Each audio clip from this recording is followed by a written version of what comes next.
Leaders aren't born, they are made.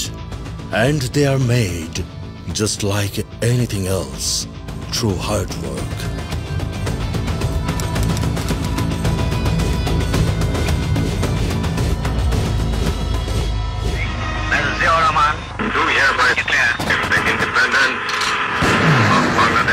মহান স্বাধীনতার ঘোষক জেনারেল জিয়াউর রহমানের যোগ্য উত্তরসূরি তারেক রহমান তখন কারাগারের অন্ধকার প্রকোষ্ঠে মায়ের সাথে বন্দী। স্বাধীনতার ঘোষণা থেকে বিজয় অর্জন পর্যন্ত সীমাহীন রক্ত, আপোষহীন ত্যাগ ও সংগ্রামের মধ্য দিয়ে জন্ম নেয় একটি স্বাধীন দেশ, বাংলাদেশ, যার জন্মের ইতিহাসের সাথে মিশে আছে তারেক রহমানের নাম, যার কাছে বাংলাদেশি প্রথম, বাংলাদেশি শেষ। প্রথম বাংলাদেশ আমার, শেষ বাংলাদেশ, জীবন বাংলাদেশ আমার, মরণ বাংলাদেশ, বাংলাদেশ, বাংলাদেশ, বাংলাদেশ। 1981 সালে প্রেসিডেন্ট জিয়াউর রহমান শহীদ হবার পরের 11 বছরে একই সাথে তেজোদ্দীপ্ত কর্মী ও বুদ্ধিদীপ্ত নেতা হিসেবে গড়ে তোলেন নিজেকে। আমার এই শার্টটাই আব্বুর ছিল আগে, এটাই বানিয়ে দিয়েছে। বাবার শার্ট রিসাইজ করে পরা ছেলেটি স্বনির্ভর বাংলাদেশ গড়ার প্রত্যয়ে বাংলাদেশী জাতীয়তাবাদকে ধারণ করে 1988 সালে বগুড়ার গাবতলী উপজেলা বিএনপির ফর্ম পূরণের মাধ্যমে প্রাথমিক সদস্যপদ লাভ করে আবির্ভূত হন রাজনীতির মহামঞ্চে। সাংগঠনিক দক্ষতায় 1992 সালে গাবতলী উপজেলা বিএনপির 1 নম্বর সদস্যপদ লাভ করেন। 21 বছরের স্বাধীন দেশের মানুষের অর্থনৈতিক ও রাজনৈতিক মুক্তির বার্তা নিয়ে পথে প্রান্তরে ছুটে চলেন 25 বছরের এক দুর্দমনীয় দেশপ্রেমিক তরুণ। এরপর বগুড়া জেলা কমিটির 1 নম্বর সদস্য হয়ে চৌকস নেতৃত্বে 75টি সাংগঠনিক জেলার মধ্যে বগুড়া জেলা বিএনপিকে করে তোলেন রোল মডেল। দলের নেতৃত্ব নির্বাচনে, গণতন্ত্র প্রতিষ্ঠায়, গোপন ব্যালট প্রচলনের মতো নানা পদক্ষেপে রাজনীতির ভাষা রপ্ত করে 2টি জাতীয় নির্বাচনে সুপ্ত শক্তি হয়ে নিশ্চিত করেন বিএনপির বিজয়। 2001 সালে বিএনপির অবিস্মরণীয় বিজয়ের নেপথ্যে মূল নায়ক ছিলেন তারেক রহমান। পিতার একটি উদ্যোগ, একটু চেষ্টা এনে দেবে সচ্ছলতা, দেশে আসবে স্বনির্ভরতা স্লোগানে কণ্ঠ মিলিয়ে তার অসমাপ্ত স্বপ্ন বাস্তবায়নে জিয়াউর রহমান ফাউন্ডেশন গড়ে তুলে স্বনির্ভর বাংলাদেশ বাস্তবায়নের পথ আলোকিত করেন তারেক রহমান।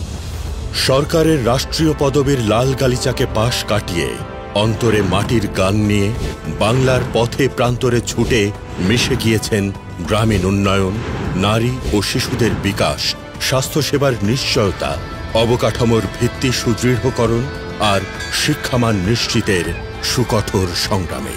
কর্মীদের প্রবল ভালোবাসায় 2002 সালে বিএনপির সিনিয়র যুগ্ম মহাসচিবের দায়িত্ব গ্রহণ করেন। 2005 সালের জানুয়ারি থেকে টানা 3 মাস দেশের প্রতিটি ইউনিয়নে তৃণমূল প্রতিনিধি সভায় কর্মীদের কথা শুনেছেন গভীর মনোযোগে, নিয়েছেন দেশ পরিচালনার দীক্ষা।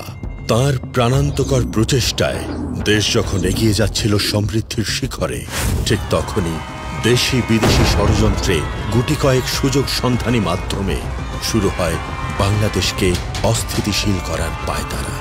তারেক রহমানের নামে রটানো হয় অলৌকিক সব কল্পকাহিনী। তথ্য প্রমাণহীন এসব রটনার ভিত্তিতে 2007 সালের 7 মার্চ তৎকালীন অগণতান্ত্রিক সরকারের ঘৃণিত দমন কৌশলে গ্রেফতার হন সদালাপী ও মৃদুভাষী তারেক রহমান। বিভিন্ন মানবাধিকার সংস্থা ও সংবাদ মাধ্যমগুলো এই ধরনের নির্যাতনের প্রমাণ ও অভিযোগ তুলে ধরে। অন্যায়ভাবে গ্রেফতার করে মিথ্যা মামলায় জড়িয়ে শারীরিক নির্যাতন করা হলো। সেই বর্বর উৎপীড়ন ও আত্মসম্মানের কথা ভাবলে আমি এখনো শিউরে উঠি। আমার উপরে চলেছে পৈশাচিক শারীরিক নির্যাতন। তারা হয়তো আমাকে হত্যাই করতে চেয়েছে। দেশ তখন উত্তাল হয়ে ওঠে তারেক রহমানের মুক্তির আন্দোলনে। তার তীব্র জনসমর্থনের কারণে পরিস্থিতি অবনতির আশঙ্কায় 18 মাস পরে তাকে জামিন দিতে বাধ্য হয় সেই অগণতান্ত্রিক সরকার। উন্নত চিকিৎসার জন্য যুক্তরাজ্যের উদ্দেশ্যে রওনা হন জনতার প্রিয়জন তারেক রহমান। বিএনপির পঞ্চম জাতীয় কাউন্সিলে সিনিয়র ভাইস চেয়ারম্যান হিসেবে নির্বাচিত হন তারেক রহমান। 2018 সালে ফ্যাসিস্ট সরকারের নাটকীয় বিচারিক আদালত বিএনপি চেয়ারপারসন বেগম খালেদা জিয়াকে কারাদণ্ড দেবার পর বাংলাদেশ জাতীয়তাবাদী দলের ভারপ্রাপ্ত চেয়ারম্যান হিসেবে দায়িত্ব গ্রহণ করেন তারেক রহমান। শুরু হয় এক নতুন যাত্রা, টেক ব্যাক বাংলাদেশ। আমাদের উদ্দেশ্য মানুষের ভোটের অধিকার প্রতিষ্ঠা করা, টেক ব্যাক বাংলাদেশ। মানুষের গণতান্ত্রিক অধিকারকে ধ্বংস করে যখন ফ্যাসিস্ট সরকার একতরফা নির্বাচন করল, তখন তিনি গণতন্ত্রের অতন্দ্র প্রহরী হয়ে রইলেন।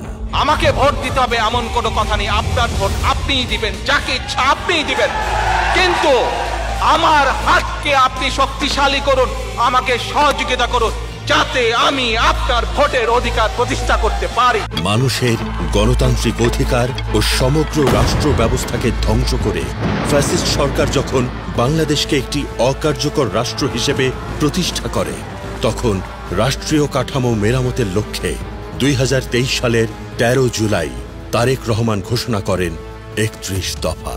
কিন্তু বাংলাদেশকে তখন ঘিরে রেখেছে ফ্যাসিস্ট সরকারের কালো ছায়া। দুর্নীতির অন্ধকার প্রকোষ্ঠে নিমজ্জিত হতে হতে যখন খাদের কিনারায় বাংলাদেশ, তখন আসে 2024, আসে এক উত্তপ্ত জুলাই। ছাত্র জনতার এক বিরল গণ অভ্যুত্থানের সাক্ষী হয় পৃথিবী।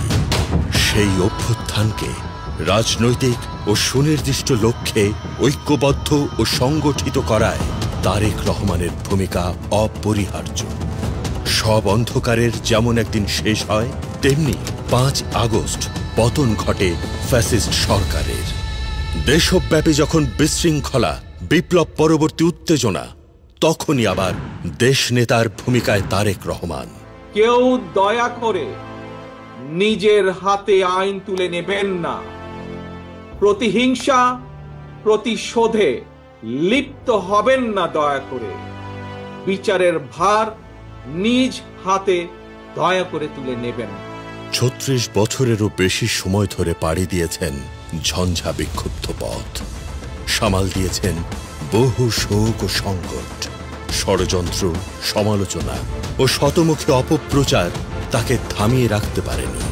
স্বাবলম্বী বাংলাদেশ গড়ে তোলার নিরলস প্রচেষ্টা তাকে পৌঁছে দিয়েছে এই বদ্বীপের প্রতিটি মানুষের হৃদয়ে। দেশ ও জনতা তাকে দিয়েছে তার অবশ্যম্ভাবী পরিচয়, নতুন বাংলাদেশের কান্ডারি। সময়ের প্রয়োজনে আজ দেশের মানচিত্র ছাপিয়ে বিশ্ব রাজনীতির প্রেক্ষাপটে তিনি হয়ে উঠেছেন এশিয়ার অন্যতম প্রাসঙ্গিক ব্যক্তিত্ব, আগামীর গণতান্ত্রিক বাংলাদেশের সবচেয়ে উজ্জ্বল নক্ষত্র। Tarique Rahman, the great visionary leader.